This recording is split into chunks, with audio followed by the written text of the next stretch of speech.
Because as we know, and you know, all the knowledge and the understanding of the world is useless if you can't effectively transfer and relate that understanding to your client, customer, or employees.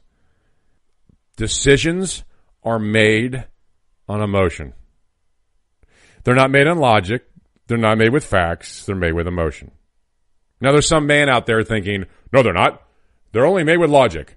And there's some woman out there going, what's logic? Exactly. No. I'm sure, but there's probably both in the room. But here's my point. You need both, no question, but emotion sells. You want evidence of this? Very, very simple. I own a boat.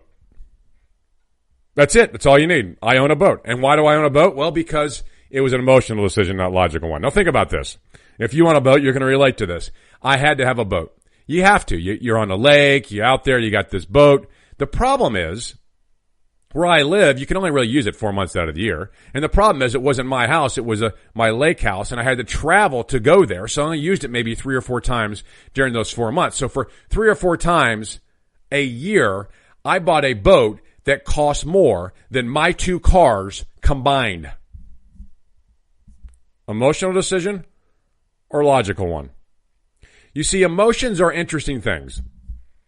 They can help us or hurt us. They can drive us to make good decisions. Or they can drive us to make bad decisions. Kind of like the jet stream. My dad was an airline pilot. He's talking about the jet stream all the time. You get up in the jet stream, you got this headwind going out west. Takes you forever to get there. You despise the jet stream until you come back. And it's like a slingshot. It picks you up and it just shoots you back to the east, and you gain an hour and a half in speed as you go that direction. Chris Sacca, a venture capitalist, said this: whether you're raising money, pitching your product to customers, selling the company, or recruiting employees, never forget that underneath all the math and the MBA crap talk, we are still emotionally driven human beings. We want to attach ourselves to a narrative. We don't act because of equations. We follow our beliefs. We get behind leaders who stir our feelings. Is he right? Think of your own world that you live in. The things that you're passionate about. They're not about math. You're not passionate about some equation somewhere. Well, some of you are. But most of us aren't. We're just not. So if we know this to be true, that people are driven by beliefs and emotions and feelings and want to be stirred by those feelings, then why? Why do we continue to talk about facts and prices and logic?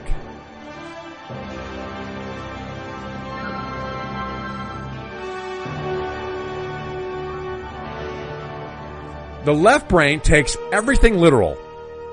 The right brain understands humor. Doesn't want to take things literal. In fact, the right brain hates literal because it drives them crazy. They don't want to think about the right side of the brain. I mean, the literal part of that. Left side, proven examples. The right side, metaphorical examples. Now think about that for a second. How are we talking to employees and customers? And we're talking with proven examples. If you do X and this equals Y, well, then you'll have this. And future results do not indicate, all that stuff. Metaphors work so much better. They remember them. Left brain, stirred by facts. Right brain, stirred by emotions. We know that most people, in fact, the stats say that everyone is mainly 80% right brain and 20% left brain. Yet if you look at the slide, you have all the things on the left side of the brain are what we do. Everything on the right side is what we want. So left side, stirred by facts. We find problems on the left side. We're auditory on the left side. We're stimulated by data. On the right side, we're stirred by emotions, not facts. We search for solutions, not looking for problems. And we're visual. We're not auditory. We're not looking for words. We want to see things. And we're stimulated by stories, not data. The right side wins. The right side is where people live.